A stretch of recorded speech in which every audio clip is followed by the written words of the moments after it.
பேரும் அல்லும்படி 6 முதல் 60% வரை ஆடி தள்ளுபடியுடன் super Saravana stores, Chennai, Madurai, Kovai. FTP நேயர்களுக்கு வணக்கம். இன்று நம்முடன் ஐயா ரவீந்திரன் மேனேஜர் சார். வணக்கம் சார். வணக்கம் சார். ஒரு அரசியல் ரொம்ப அன்சர்டன் டெரிட்டரி போயிட்டு இருக்கு. இந்த டீலிமிட்டேஷன் பில் மறுபடியும் அடுத்த வாரம் வரும்னு பேசப்படுது. இல்லை திமுக இது ஆதரிக்குமா எதிர்க்குமான்றதே ஒரு பெரிய ஒரு மர்மமாக இருக்கு. எப்படி பார்க்குறீங்க? டீலிமிட்டேஷன் பில் வந்து டிஎம்கே வந்து அதில் 50-50ங்கிற மாதிரி அவங்க ஸ்டேட்மெண்ட்டை கொடுத்துருக்குறாங்க. காங்கிரஸ் வில்லனாக இருக்கக்கூடிய கர்நாடகா இதில் 209 எதிர்ப்போங்கிறத சொல்லிட்டாங்க. மேகதாது மேட்டர் பார்த்துருப்பீங்க, அந்த ஸ்டாலினோட எக்ஸ்தள பதிவு. இங்கே தமிழர் நலன், தமிழ்நாட்டின் நலனை வச்சு மற்ற விஷயத்தை நாங்கள் முடிவு பண்ணணும்னு சொல்லியிருக்காப்புல. கேள்வி கேட்ட எந்த திராவிட முன்னேற்ற கழக தலைவர்களும் முன்பு சொல்ல மாதிரி பாஜகவுக்கு எதிர், கடுமையான எதிர், அந்த வார்த்தைகள் யாருக்கிட்ட இருந்து வரல. அனிதா ராதாகிருஷ்ணன் போன்றவங்க லோக்கல் பேக்கிங் உள்ளவங்க, அதுவும் மாவட்ட செயலாளர், அமைச்சர், ப்ளஸ் அவர் அன்னைக்கே திமுகவில் நல்ல பவர்ஃபுல் போர்ட்போலியெல்லாம் கொடுத்துருக்க வேண்டிய அளவுக்கான பேக்கிங் உள்ளவர் தான். அவர் ஜெயலலிதா மீறி ஜெயித்தவர், கலைஞரை மீறி ஜெயித்தவர்.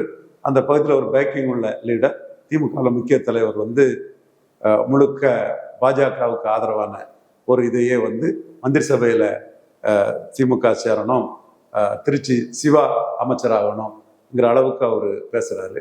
அதை யாருமே வந்து அவரோட சொந்த கருத்துன்னு மறுக்கலை. அதுவும் நம்ம பார்க்குறோம். ஸோ அவங்க திராவிட முன்னேற்ற கழகம் வந்து பாஜகவோட நெருங்கி பயணிக்கணுங்கிற ஒரு முடிவுக்கு வந்திருக்காங்க. அதில் ஒரு அரசியல் நிர்பந்தமும் இருக்கு. நிச்சயமாக விஜயும் ராகுலும் சேர்ந்து தான் நிற்க போகிறாங்க. ராகுல விஜய் மினிஸ்ட்ரியிலே இருக்காங்க. விஜய் வந்து பிஎம் கேண்டிடேட்டாக ப்ரொஜெக்ட் பண்ணுவார். உள்ளாட்சி, ராஜ்சபா, பார்லிமெண்ட் எல்லாத்துக்குமே அவங்க அக்ரிமெண்ட் போட்டிருக்காங்க. ஸோ அப்படி ப்ரொஜெக்ட் பண்ணும்போது அங்கே வந்து அந்த அமைச்சரவையில் இந்தியன் யூனியன் முஸ்லீம் லீக் இருக்கு. அப்போ அந்த தரப்புக்கு தான் கிறிஸ்டின் முஸ்லீம் கன்சால்டேட் ஆகும். கிறிஸ்டின் முஸ்லீம் ஓட்ஸ் வந்து முழுக்க கன்சால்டேட் ஆகும். கிறிஸ்டின்ஸில் கொஞ்சம் ஒரு சோஷியல் செக்ஷன் வந்து வேணால் கொஞ்சம் பெரிய அளவில் போடாமல் இருக்கலாம். அதே மாதிரி முஸ்லீமில் இல்லை. முஸ்லீம் வந்து இப்போ மெஜாரிட்டி ஸ்டாலின் தான் போட்டிருக்காங்க. 2/3 ஸ்டாலினுக்கு மெஜாரிட்டி போட்டனால தான் பல தொகுதிகளில் திராவிட முன்னேற்ற கழகம் ஜெயிக்க முடிஞ்சுது. ஆனால் மக்களவை தேர்தல்னு வரும்போது அவங்க ராகுல் பிரதமர்ங்கிறதுக்கும் அதில் இந்தியன் யூனியன் முஸ்லீம் லீக்கு அமைச்சரவையில் இடம் பெற்றிருக்காங்கங்கிறதுக்கும் தான் மாறி போடுவாங்களே தவிர, ஸ்டாலின் மோடி கூட இருந்தாலும் அதான் நிலைமை, இல்லைன்னாலும் அதான் நிலைமை. நான் வேணா 2014 பார்லிமெண்ட் எலெக்ஷன் இதை வந்து முக ஸ்டாலின் அவர்களை வந்து பூத் வைஸ் பார்க்க சொல்லிடுங்க. இருக்கும், உங்கள்கிட்ட இருக்கும். நீங்கள் இப்போ சுரேஷ் ராஜன்கிட்ட கேட்டாலே எடுத்து கொடுப்பாரு. இல்லை மகேஷ்கிட்டயோ ஆஸ்டின்கிட்டயோ யாரும் உங்க கன்னியாகுமரி டிஸ்ட்ரிக்ட்ல உள்ள அவங்க தலைவர்கள் யார்கிட்ட கேட்டாலும் உடனே வந்து எடுத்து கொடுத்துருவாங்க. அது வந்து தெளிவாக கிறிஸ்டின் முஸ்லீம் ஓட்டு உங்களுக்கு வரலைங்கிறது வந்து மக்களவையில் வரலைங்கிறது பறைசாற்றும். 26 சட்டமன்றத்தில் வந்திருக்கு, நான் மறுக்க வரல. முஸ்லீம் ஓட்டு வந்து பெரிய அளவில் விஜய் வந்தும் இஸ்லாமிய சகோதரர்கள் ஸ்டாலின் அவர்களுக்கும், வன்னிய சகோதரர்கள் வந்து எடப்பாடி தலைமைக்கும், அன்புமணி பாமக அந்த இதுக்கும் வந்து ஒரு டிஸ்டிங்க்டா விஜயோட தாக்கத்தெல்லாம் அவங்க பொருட்படுத்தாம பெரிய அளவில் போட்ட 2 சமூகங்கள்னா ஜாதிய ரீதியாக வன்னியர்கள் எடப்பாடி முதல்வராகணும்னு அதிமுக பாமக கூட்டணிக்கும், ஸ்டாலின் முதல்வராகணும்னு இந்தியன் யூனியன் முஸ்லீம் லீக் திமுக கூட்டணிக்கு முஸ்லீம்களும் போட்டது மட்டும். மற்ற இன்னொரு 3 முஸ்லீம் கட்சிகள் இருக்குது. இன்னும் மற்ற மனிதநேய மக்கள் கட்சி, எஸ்டிபிஐ, நிறைய கட்சி இருந்தால் அவங்களாம் எம்எல்ஏ ஆயிருக்காங்களே. சகோதரர் ஜவஹர்லா மனிதநேய மக்கள் கட்சி அவங்களோட செல்வாக்கு வளையத்தை நான் குறைச்சி மதிப்பிடலை. எஸ்டிபிஐயோட இது ஒர்க் ஃபோர்ஸை நான் குறைச்சி மதிப்பிடலை. தமிமுன் அன்சாரிக்குன்னு ஒரு கிரெடிபிலிட்டி இருக்குது. ஸோ இவங்க எல்லாம் சேர்ந்து வந்து ஒரு தனித்தன்மையோட வாக்களிச்சாங்க. ஆனால் வன்னியர்கள் வந்து மோடி பிரதமர்னே வாக்களிப்பாங்க பார்லிமெண்ட்டில். அதே நேரத்தில் இஸ்லாமியர்கள் வந்து பார்லிமெண்ட்னா ராகுல் பிரதமர் தான் வாக்களிப்பாங்க. இது நாம் பல இடங்களில் பார்த்துட்டோம். கேரளாவில் வந்து கம்யூனிஸ்ட் வந்து ஒன்றும் படுதோல்வி அடையலை. ஆனால் பார்லிமெண்ட்டில் மிக மோசமாக தோற்றதுக்கு காரணம் முஸ்லீம்கள் வந்து ராகுலுக்கு வாக்களித்தது. அஜ்மல் கான் அசாம். இந்த ஸ்டாலின் அவர்களும் திராவிட முன்னேற்ற கழகத்தை இதை பார்க்கணும். அவங்க 14 எப்படி வாக்களிச்சாங்க, 19 எப்படி வாக்களிச்சாங்க, 24 எப்படி வாக்களிச்சாங்க. அதுல முஸ்லீம் டாமினேட்டட் ஒரு தொகுதி நம்ம தம்பி அஜய் அனுப்பியிருந்தான். துப்ரி லோக்சபா அஸ்ஸாம்ல அங்க 10 லட்சம் ஓட்டு வித்தியாசத்துல காங்கிரஸ் லீடரை பெர்பியூம் மெர்ச்சர், இந்தியாவிலே உள்ள அந்த அஸ்ஸாம்ல பெரிய பணக்கார ஒருத்தர் பக்ருதீன் அஜ்மால், இந்தியன் ஆல் இண்டியா யுனைடெட் டெமோக்ராட்டிக் ஃப்ரண்ட், அவர் பெரிய அளவில் வாக்கெடுத்தவரை வெறும் மிக குறைஞ்ச வாக்குக்கு தள்ளி பெரிய வெற்றியை காங்கிரஸ் அங்கே பெற்றுட்டாங்கன்னா, ஒட்டுமொத்த முஸ்லீமும் அங்கே காங்கிரஸ் பக்கம் போயிட்டாங்க. காங்கிரஸ் 10 லட்சம் ஓட்டு வித்தியாசத்தில் ஸ்ட்ராங் முஸ்லீம் ஐடென்டிட்டி உள்ள leader perfume baron Badruddin Ajmal, they voted Indian National Congress rock solid. Indian National Congress தான் இன்னொரு வகையில் சொன்னா புதிய முஸ்லீம் லீக். புதிய முஸ்லீம் லீக் வெஸ்ட் பெங்காலில் 3 விழுக்காடு ஓட்டு, 2 பேரும் முஸ்லீம் ஓட்டு. அசாமில் 12 முஸ்லீம், ஒரு ரிசர்வ் தொகுதியில் உள்ள ஒரு இந்து. முஸ்லிம்களோட மனநிலை அது தமிழ்நாட்டிலையும் கண்டிப்பா வரும். ஏற்கனவே வந்துட்டுங்கிறத 2014 முஸ்லீம் ஓட்டிங் பேட்டர்னை நீங்க பார்த்து புரிஞ்சுக்கிட்டா போதும். மோடியா லேடியான்னு கேட்ட ஜெயலலிதா பின்னாடி இஸ்லாமியர்கள் வாக்களிச்சாங்க. இத்தனைக்கும் அந்த காலகட்டத்தில் உங்க கூட கலைஞர் உயிரோடு இருந்த அந்த தேர்தலை நடத்தினாரு. நீங்க கையை கைப்பற்றிங்கன்னு கூட சொன்னீங்க. உங்க கூட அன்னைக்கு இருந்தது இந்தியன் யூனியன் முஸ்லீம் லீக், தென் மனிதநேய மக்கள் கட்சி, புதிய தமிழகம், விசிகா 2 சீட்டு கொடுத்தீங்க. 4 கூட்டணி கட்சிகள் இருந்தும் ஒரு சீட்டு கூட நீங்க 2014 வெற்றி பெற முடியல. இப்ப நீங்க அதிகாரத்துல இருக்கும் போதே கிறிஸ்தவர்கள் 2/3 போயிட்டாங்க, 1/3 தான் இருக்காங்க. முஸ்லீம் 2/3 இருந்தாங்க முஸ்லீம், ஆனா என்மை போயிடுவாங்க. இந்த சூழ்நிலையில திராவிட முன்னேற்ற கழகம் ராகுல் காந்தி தலைமைக்கு IUML அதிகாரத்தோடு இருக்கக்கூடிய இடத்துக்கு தான் முஸ்லீம்கள் மக்களவைக்கு போவாங்கங்கிறதுல சான்ஸ் எடுக்க முடியாது. அது செட்டில்டு மேட்டரா தான் நான் பார்க்குறேன். அதே போல பிரதமர் வேட்பாளர்னு ராகுல் காந்தி இங்க தொடர்ந்து திமுக காங்கிரஸ்ல வெற்றி பெற்றுட்டு இருக்கிறாரு. இப்பவும் அவரு திமுகவுக்கு கடைந்தெடுத்த ஒரு அயோக்கியத்தனமான கீழ்த்தரமான ஒரு துரோகத்திலே உருவான கட்சி அந்த கட்சி. ஸோ அவங்களுக்கு துரோகம் பண்றது அவங்களுக்கு ஒன்றும் பெரிய இது இல்லை. இந்த முறை இந்த துரோகத்துக்கு ஒரு சரியான வியூகம் அமைச்சு மக்களவை தேர்தலில் பதிலடி கொடுக்க முடியும். அதை அமைக்க தவறினால் அது திராவிட முன்னேற்றங்களுக்கு நஷ்டமாக முடியும். அதுதான் என்னோட முழுமையான பார்வை. காரணம், பாராளுமன்ற தேர்தல் ராகுல் வர்சஸ் மோடி தான் இருக்கும். ராகுல் வர்சஸ் மோடி தான் இருக்கும். திமுகவுக்கு பிரைம் மினிஸ்டர் கேண்டிடேட்டும் இல்லை, அலையன்ஸ் ஆப்ஷன்ஸும் இல்லை, இஷ்யூஸும் இல்லை. என்ன இஷ்யூ எடுப்பீங்க? 500 தீக்காக்காரன் இருப்பான், அதில் 50 பேர் டிவியில் வருவான். இவனுக்கெல்லாம் நீங்க முடிவு எடுக்க முடியுமா? மொத்தம் இந்தியா ஃபுல்லா, தமிழ்நாடு ஃபுல்லாவே 500 தீக்கா ஓட்டர்ஸ் இருப்பான், அதில் 50 பேர் தொலைக்காட்சியில் பேசுவான். இவங்களை நம்பி நீங்க கலைஞர் இவங்களெல்லாம் நம்பி இது பண்ணல, உங்களுக்கு தெரியும். அது மட்டும் இல்ல, சசிகலாவா நீங்களான்னு சொல்லும்போது சசிகலா பின்னாடி நின்னவங்க, வைகோவா நீங்களான்னு சொல்லும்போது வைகோ பின்னாடி நின்னவங்க. இப்பவும் உங்க கூட நின்னதுனால உடனே விலக முடியாததுனால உங்களை இப்போ பாஜக எதிர்ப்புன்னு பாஜக எதிர்ப்பு நீங்க தோல்வி அடைஞ்ச பிறகு உங்களை மிஸ்கேட் பண்ணிட்டு இருக்காங்க. இதுதான் என்னோட பார்வை.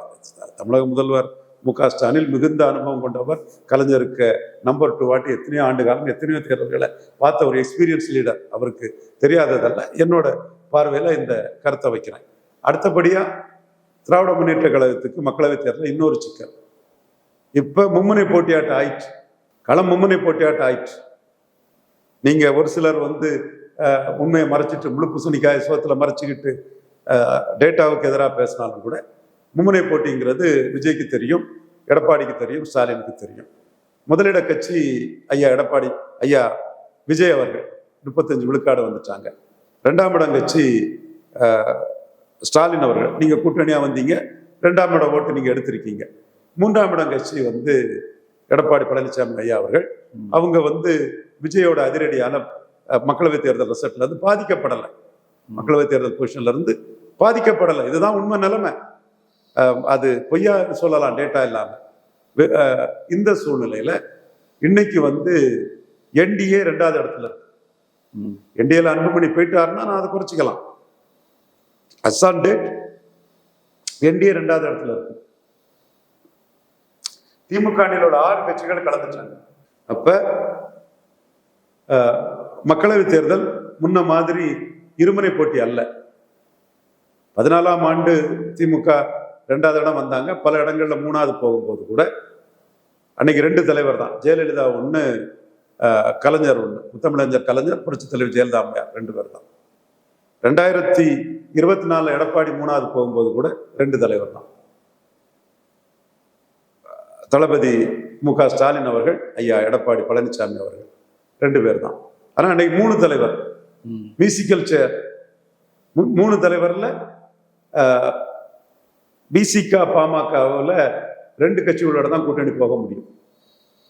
அப்போ அந்த இடம் பிசிக காங்கிரஸ் இன்க்ளூசிவ் விஜய் கூட தான் நிற்பாங்க.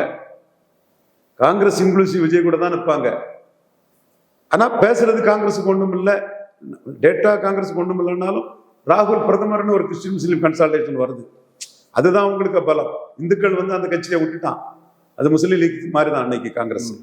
ஸோ இந்த இடம் திருமாவளவன் அங்க நிற்கும் போது பாமக எடப்பாடி கூட நின்னா வட தமிழகத்திலையும் திராவிட முன்னேற்ற கழகத்துக்கு நிலைமை சிக்கலாகும். பிரமினிஸ்டர் கேண்டிடேட் இல்லாதது சிக்கலாகும். ராகுல் தலைமையில முஸ்லீம் லீக் கூட்டணிக்குள்ள கிறிஸ்டின் முஸ்லீம் போயிருவாங்க. அடுத்து பாமக பிசிகாவில் ஒரு சிக்கல் இருக்குது. அதை தாண்டி சீமான் சிக்கல். சீமான் தனிச்சே போட்டியிடலாம். தனிச்சு போட்டியிட்டு தான் சொல்றாரு. ஆனா அவர் வந்து காங்கிரஸ் ஒழிக்கணும்னு மோடி தலைமையில பேரலாம், ஓபிசி லீடர். ஸோ இப்படிப்பட்ட சிக்கல் வரும்போது 2014 திமுக அடைஞ்ச நிலையை விட மோசமான நிலைமை அடையதுக்கு வாய்ப்பு இருக்கு. ஏன்னா 2014 இன்னொரு லீடர் கிடையாது. இப்போ நம்ம ஏற்றுக்கிட்டாலும் ஏற்றுக்கிடலனாலும் வன்னியர் பெல்ட்டுக்குள்ளையும் விளையாட கவுண்டர் பெல்ட்டுக்குள்ளையும் எடப்பாடி பழனிசாமி பெரிய லீடரா நிற்கிறார். வன்னியர் பெல்ட்டுக்குள்ள நம்பர் 1 நாட்டே நிற்கிறார். சிட்டில அதிமுகவுக்கு வந்து டெபாசிட் போய் 10-15 எடுத்த அதிமுக விழுப்புரம் சிதம்பரத்துல ஆல்மோஸ்ட் நம்பர் 1ன்னு சொல்லக்கூடிய அளவுக்கு அவங்க அங்க ஏறி நிற்கிறாங்க.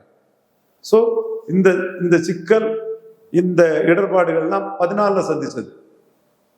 29 மக்களவைக்கு தனிச்சு போனா 14 விட மோசமான நிலைமை திராவிட முன்னேற்ற கழகத்துக்கு இருக்குதுன்னு நான் பாக்குறேன். அந்த டிஃபரன்ஸ் இதெல்லாமே ஒரு உள்நோக்கத்தோட பாஜகவுக்கு ஒரு அணி கிடைச்சிடக்கூடாது, மோடிக்கு ஒரு வெற்றி கிடைச்சிடக்கூடாதுன்னு பேசுறவங்க உள்நோக்கத்தோட பேசலாம். நான் டேட்டாவோட பேசுறத திராவிட முன்னேற்ற கழக தலைவர் மு.க.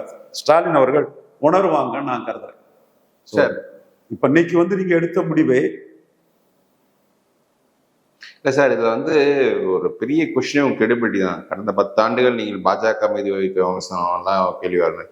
பிரவீன் சக்கரவர்த்தியே சொல்றாரு, நீங்க வந்து அவர் ஒரு வாய்க்கோசமா பொய்யும் சொல்றாரு. ஏப்ரல் மாசம் பில் இருக்கும்போது தாவேக்காவும் காங்கிரஸ் கடுமையாக இருக்குது அப்படின்றாரு. தாவேக்காக்கு எம்பியே இல்லை. ஆனால் திமுக வந்து அன்னைக்கு அந்த மசோதாலாம் எரிச்சாங்க, அதெல்லாம் பண்ணாங்க. இப்போ வந்து திமுக என்ன பண்ண போறாங்க? திமுக கிட்ட கேட்டு சொல்லுங்க. நான் தாவேக்காவும் காங்கிரஸ் வந்து 100% ஜெயிச்சிருவோம்னு அவர் சொல்றாரு. அவர் ஒரு கருத்தை சொல்லலாம். திமுக என்ன செய்யணும்னு செய்யறதுல திமுக பாஜகவோட சேர்ந்துருவாங்கிற அச்சம் உங்களுக்கு இருக்குது இல்ல? அவரு திமுக பாஜகவோட சேர்ந்துருன்னு அச்சம் வருது இல்ல? அதுதான் தேவை இல்ல. ஆனா திமுகவை எக்ஸ்போஸ் பண்றாரு. நீங்க அப்ப பேப்பருக்கு தான் ஓட்டு பொய்யாச்சு, மத்த ஓட்டும் போயிருங்கிறானா? இவர் எக்ஸ்போஸ் பண்ணி என்ன, எக்ஸ்போஸ் பண்ணாத வழி போயிருந்த அந்த ஓட்டு ராகுல் பிரதமருக்கு தான் போகும்னு சொன்னா அந்த முடிவை ஸ்டாலின் எடுக்கணும். இவரு எக்ஸ்போஸ் பண்ணாக்கு அதை விட்டு தள்ளுங்க. 22 ராகுல எக்ஸ்போஸ் பண்றாரு சிதம்பரம். முட்டாள்தனமா பண்ணி நீ கொலிஷன் டிஸ்டர்ப் ஆட்டு மகாராஷ்டிராலையும் விளையாடுன, தமிழ்நாட்டிலையும் விளையாடுன. இன்னைக்கு என்சிபி பவார் மோடிக்கு இன்டைரக்ட் சப்போர்ட் போறாரு, ஸ்டாலின் இன்டைரக்ட் சப்போர்ட் போடுறாரு. என்னையா அரசியல் பண்றேன்னு சிதம்பரம் ட்வீட் போட்டு ராகுல் காந்தியை கலாய்க்கிறாரு. இத்தனைக்கும் அவரு மகன் 10 விழுக்காடு ஓட்டு எடுத்தவர். அவரை விட்டுக்கிட்டு 3 4 எடுத்த மாணிக் தாகூரை ராகுல் போட்டது ஒரு அநீதி. அந்த அநீதிக்கு ஊம குத்துறாரு சிதம்பரம் ராகுல் காந்தியை. சிதம்பரம் தான் விஜய் இப்ப கூட்டணி கட்சிகளுக்கெல்லாம் அளித்த விருந்துல கலந்துக்கிறாரு. கலந்து பின்ன என்ன பண்ணுவார் அவரு? விஜய் கூட தான் ராகுல் போறாரு, ராகுல தான் விஜய் பிஎம்ஆ சொல்ல போறாரு, சிதம்பரம் அங்கதான் போவாரு. ஒரு நாசுக்கா வாழைப்பழத்துல ஊசி ஏத்துற மாதிரி முட்டாள்தனமா அரசியல் பண்ணிட்டீங்க ராகுல் காந்தி. சரத்பவாரையும் ஸ்டாலினையும் மோடியை நோக்கி நகர விட்டுட்டீங்க, இனிமே மோடி அசைக்க முடியாதுன்னு சொல்றீங்க. மகாராஷ்டிராவில் 3 பெரிய சக்தி, சரத்பவார் வந்தா 4 பெரிய சக்தி என்டிஏல ஆயிரும். 2 சிவசேனாவும் காங்கிரஸ் என்ன பண்ண முடியும்? மகாராஷ்டிரா காலி, வெஸ்ட் பெங்கால் தனிச்சு நின்றீங்க, 3% ஓட்டு எடுத்தீங்க, அங்கேயும் என்டிஏ பெரிய அளவுக்கு வந்தாச்சு. என்ன இருக்கு உங்களுக்கு? புதுச்சேரியில கூட பார்லிமெண்ட்ல ஜெயித்த உங்க வைத்தியலிங்க ரெட்டியார் 12 விழுக்காடு ஓட்டு எடுத்து டெபாசிட் இருந்து போயிட்டாரு. உங்க ஓட்டெல்லாம் விஜய் கிட்ட போயிட்டு முழுக்க விஜய்க்கு கருணையில தான் நீங்க இருக்கணும். இப்போ விஜய்க்கு கருணையில தான் இருக்கணும். அப்படியே திமுக கூட இருந்துகிட்டு 35 விழுக்காடு எடுத்த விஜய் ஒரு ஆப்ஷனா வச்சு ஒரு அரசியல் பண்ணா கூட பார்கெனிங் இருக்கும். விஜய்கிட்ட முழுமையா விழுந்தாச்சு. திமுக எப்படி உங்களை ஒரு ஆப்ஷனா வைப்பான்? ஸ்டாலின் டிஆர் பாலுகிட்ட எல்லாம் பேசும்போது காங்கிரஸ் எதிர்ப்புல தான் நிற்கணும்ட்டாரு. அதே தாண்டி ஓப்பன் எவிடன்ஸ் மேகதாதுவை உண்டு இல்லைன்னு காங்கிரஸ் இல்லைன்னா காட்டுறாரு. அது எடப்பாடி கூட சொல்லிட்டாரு, நீங்க காங்கிரஸ் மந்திரி சபை விட்டு கலத்துங்கிறார்.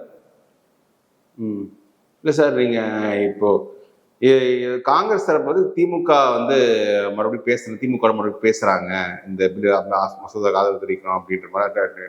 யார் பேசுறா? யாரும் சிதம்பரம் தான் பேசுறாருன்னு நினைக்கிறேன். யார் பேசுறா? யார்கிட்ட பேசுறா? என்ன சொல்லி பேசுறாங்க? நீங்க இந்த டீலிமிட்டேஷன் ஆதரிக்க கூடாது, பாஜக எப்படி உடனே இவங்க அதுக்கு என்ன கன்சிடரேஷன் கொடுக்க போறாங்க? திமுகவுக்கு என்ன கொடுக்க போறாங்க? ஆன்டி பிஜேபி என்ற பாஜக ஆன்டி பிஜேபி தான் செத்து போயிட்ட. தமிழ்நாட்டுல செத்து போச்சு, வெஸ்ட் பெங்கால்ல செத்து போச்சு, அசாம்ல போச்சு, புதுச்சேரியில போச்சு, தமிழ்நாட்டுல ஆன்டி பிஜேபி செத்து போச்சு. ஓகே, பட் ஆனா ஒரு பரவலா மக்கள் என்ன எப்படி சேர் பார்ப்பாங்க? இவ்வளவு 10 வருஷமா பாஜக ஸ்டாலின் போறது, ஸ்டாலினோட லீடர்ஷிப் அது எங்க? ஸ்டாலின் எடுக்க வேண்டிய முடிவுங்க. ஸ்டாலின் கேடு கட்டாலும் பரவாயில்ல, இன்னும் பலரும் தங்களுடைய வன்மத்தை கூட இருந்தும் வெளியே இருந்தும் ஸ்டாலின் மேல காட்டிட்டு இருக்காங்க. அதான் நான் சொன்னேன், யாரு இவர்கள்? சசிகலா வரட்டுன்னு நினைச்சவங்க, தினகரன் வரட்டுன்னு நினைச்சவங்க, வைகோ வரட்டுன்னு நினைச்சவங்க. இவங்களோட கேரக்டரை ஸ்டாலின் புரிஞ்சு விடணும். ஸ்டாலின் வெற்றி பெற்றனால கூட இருந்தவங்க. ஸோ இவங்களால ஸ்டாலினுக்கு என்ன பிரயோஜனம்? இல்லை சார், பொதுவா மக்கள் தான் சார் கடந்த 10 வருஷமா தொடர் தேர்தல் தோத்து போயாச்சு இல்லாங்க. நீ இருந்தும் தோத்து போச்சு இல்லாப்பா. தோத்து போன இடத்துல ஒருத்தன் போர் புரியுவான்.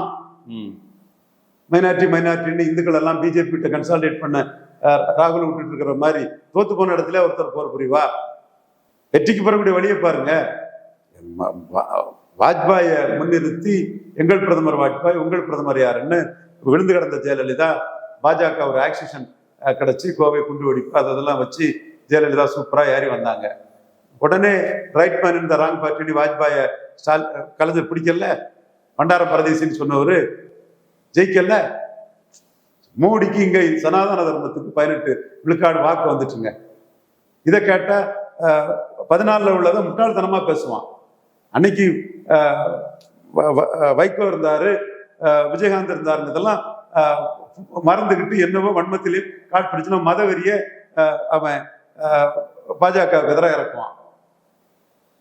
ஊடகத்துல அப்படிதான் இருக்காங்க. அந்த 18ல அண்ணாமலை பங்கு இருக்கு, தினகரன் பங்கு இருக்குல்ல, இதுல இருக்கு. அதாங்க நான் மறுக்க வரல.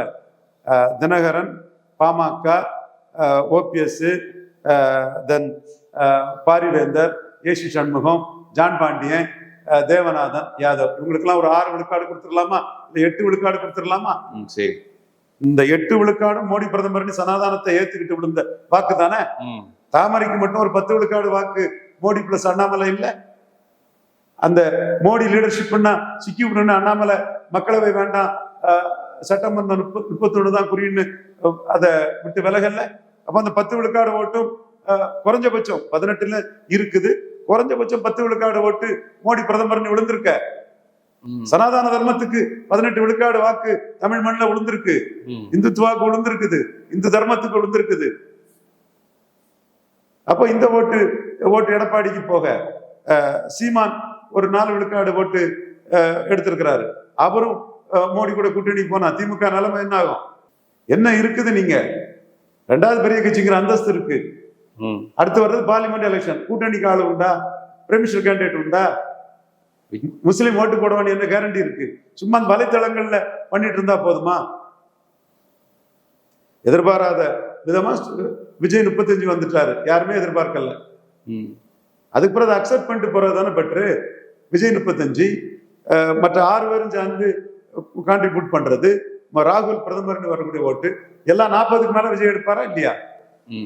40 மேல எடுக்கும்போது நீங்க 20 to 25 வச்சு என்ன பண்ணுவீங்க? இல்ல இதே கலைஞர் இந்த இடத்துல இருந்தா மோடி ஒரு OBC leader, OBC prime minister சொல்லி அந்த லைன் எடுத்து போயிருப்பாரு. ஸ்டாலின் தன்னை பிரின்சிபல்டா ஒரு பொசிஷன் பண்ணிக்கிட்ட ஒரு நபருக்கு வந்து இது எவ்வளவு கஷ்டமா இருக்கும்? மோடி ஓபிசி லீடர்ன்றத நீங்க முன்னாடியே மனசுல ஏத்திருக்கணும். பிரியங்கா காந்தி ஒரு லீச், எச்சி பெண்மணி பிரியங்கா காந்தி மோடியை நீச்சின்னு சொன்னாங்க. இந்த எச்சி பெண்மணிக்கு மோடி நீச்சின்னு சொல்றதுக்கு எவன் அதிகாரம் கொடுத்தான்? நீங்க வந்து மற்ற பாஜக தலைவரை சொல்லாம ஒரு பிற்படுத்தப்பட்டவர் வரும்போது நீங்க சொன்னது தவறுன்னு ஸ்டாலின் சொல்லியிருக்கணும்.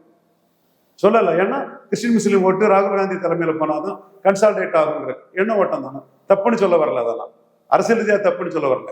நியாயத்தை பார்த்தா அது பிரியங்காவுக்கு கொழுப்பு. அப்பவே நியாய உணர்வு எல்லாருமே பிரியங்காவுக்கு கொழுப்பு பிடிச்ச பேச்ச கண்டிச்சிருக்கணும். இப்ப கூட ஒண்ணும் கெட்டு போகல. மோடியும் கலைஞரும் ஒரு நாணயத்தின் 2 பக்கங்கள். 2 பேரும் ஓபிசி லீடர், 2 பேரும் சமூக இழிவை சந்திச்ச தலைவர்கள். எத்தனை பேர் கலைஞர்கிட்ட பல்லடிச்சுக்கிட்டு கலைஞருக்கு எதிராக ஜாதி ரீதியா இழிவா பேசல. இழிவான மனிதர்கள், லீச்சஸ். கலைஞர் விஷயத்துல அப்படிதான் சொல்றேன். நான் எல்லா ஜாதியும் மதிப்புடையுமே, எந்த ஜாதியுமே குறைச்சு நான் மதிப்பீடு பேசக்கூடிய தன்மை என்னைக்குமே எனக்கு கிடையாது. பாசிட்டிவ் சோஷியல் ஜஸ்டிஸ் பேசுறேன்னா எல்லா ஜாதியும் வேறுபாட்டும் நான் பேசக்கூடியவன். அப்போ நீங்க எந்த அளவுக்கு கலைஞரை சமூக இழிவை வச்சு பேசுனீங்க, அதே சமூக இழிவை சந்திச்ச ஒரு தலைவர் தானே மோடி. கலைஞரும் மோடி ஒரு நாணயத்தின் 2 பக்கங்கள். 2 பேரும் எமர்ஜென்சி எதிர்த்த தலைவர்கள், 2 பேரும் ஓபிசி தலைவர்கள். இல்ல இதை தாண்டி இதெல்லாம் முன்னெடுத்து மு.க. ஸ்டாலின் பேசணுங்கிறதா எங்களோட எதிர்பார்ப்பு. இல்ல இதை தாண்டி நீங்க அடிக்கடி சொல்லியிருக்கீங்க, காங்கிரஸால் பாதிக்கப்பட்டவர் ஸ்டாலின்ற அந்த லைன்ல ஆன்டி காங்கிரஸ் ஸ்ட்ராங் எடுத்து இப்படி பாஜகவுக்கு தமிழ்நாட்டில் ஒரு எதிர்ப்பு கட்டமைக்கப்பட்ட திமுகவால், அதே மாதிரி காங்கிரஸுக்கு ஒரு எதிரான ஒரு நரேட்டிவ் வந்து பாஜக திமுகவால் கட்டமைக்க முடியுமா? கண்டிப்பா முடியும். அதற்கான எத்தனையோ ஆயுதங்கள் இருக்குது. அதெல்லாம் எடுத்து வீசணும். கரெக்டா வரும். இந்த முறை காங்கிரஸ் 71ல மக்களவையில் ஜெயித்த காங்கிரஸை 29 வீழ்த்திடலாங்கிறதா நம்ம நோக்கம். அதற்கான விதத்துல தான் நம்மளும் போறோம். மோடிக்கு அது தெரியுது. ஓகே, பட் மோடிக்கு தெரியுது. பட் அவரோட கட்சிக்காரங்க தமிழ்நாட்டில் இன்னமும் திமுக பழைய திமுக எதிர்ப்புலேயே சொல்லிட்டு இருக்காங்க. விஜயை பாராட்டிட்டு இருக்காங்க. சில பேர் திராவிட தோத்துருச்சுன்றதை கொண்டாடிட்டு இருக்காங்க. காங்கிரஸ், பாஜக போன்ற கட்சிகள் வந்து பலதரப்பட்ட எண்ணம் கொண்டவங்க இருக்கதான் செய்வாங்க. அதை நம்ம தவறுன்னு சொல்ல முடியாது. ஒவ்வொருத்தருக்கும் ஒவ்வொரு உணர்வு தேசிய இதுல இருக்கும். ஏன்னா அந்த சகோதரர்கள் எனக்கு எதிரி இல்லை. அவங்களோட கருத்தை கூட நான் சண்டை போடுறதுக்கு நான் தயார் இல்லை. மோடிக்கு 40 சீட் வர்றதுக்கு நான் உழைக்கிறேன். அதுக்கு வந்து 2029ல மோடி தலைமையில ஒரு பெரிய கூட்டணியை உருவாக்கணும். அதுல ஒவ்வொரு கட்சிகளையும் அதுல கொண்டு வரணும். அது வின் வின் வின்னுங்கிறத திமுக, அதிமுக, மோடி 3 பேருக்கும் கொடுக்கக்கூடிய அளவுக்கு அந்த 29ல 40 சீட்டையும் அடிக்கக்கூடிய அளவுக்கு ஒரு அலையன்ஸை உருவாக்கணுங்கிறத நம்ம நோக்கம். சரி, ஓகே. அடுத்து வந்து நம்ம எனக்கு கேள்வி கேட்டு, பட் அவங்க கிட்ட பதில் தெரியாது. 29 நீங்க உருவாக்கினா 39 எப்படி போகும்னு. பட் அதெல்லாம் தேவையில்லை. இப்ப நமக்கு மோடி 29 நீங்க மோடி ஃபார் மோடி அது நம்ம தலைமையில சொல்லிட்டு வந்துட்டேன். அவங்களும் நிறைய விஷயம் விஜய் ஆட்சியில ஊழல் இல்லைன்னு தான் சொன்னேன். சென்ட்ரல் ஸ்டேட் எலெக்ஷன்ல ஸ்டாலினோட விஜய் நல்லா இருக்கான்னு தான் சொன்னேன். பட் அவங்க அல்டிமேட்டா அவரு ராகுல் கூட தானே போவாரு. அவங்க கூட தானே கூட்டணி வச்சிருக்கிறாரு. ஆமா, ராகுல் உருவாக்குன அரசு தான். இப்ப கூட நான் 50% எல்லா ஸ்டேட்டுக்கும் ஏற்றி சொல்லும் போது விஜயம் ஆதரிக்கணும், எம்பி இல்லாத விஜயம் ஆதரிக்கணும், எம்பி இல்லாத சீமானும் ஆதரிக்கணும். தமிழர்களுக்கும் தென்னிந்தியாவுக்கும் மோடி நன்மை செய்தாருங்கிறத. சரி சார், பார்ப்போம் சார். அடுத்த கட்ட இந்த டீலிமிட்டேஷன் பில்ல எப்படி போகும் போது திமுக என்ன முடிவு எடுக்க போறேன்ற பொறுத்து பார்ப்போம் சார்.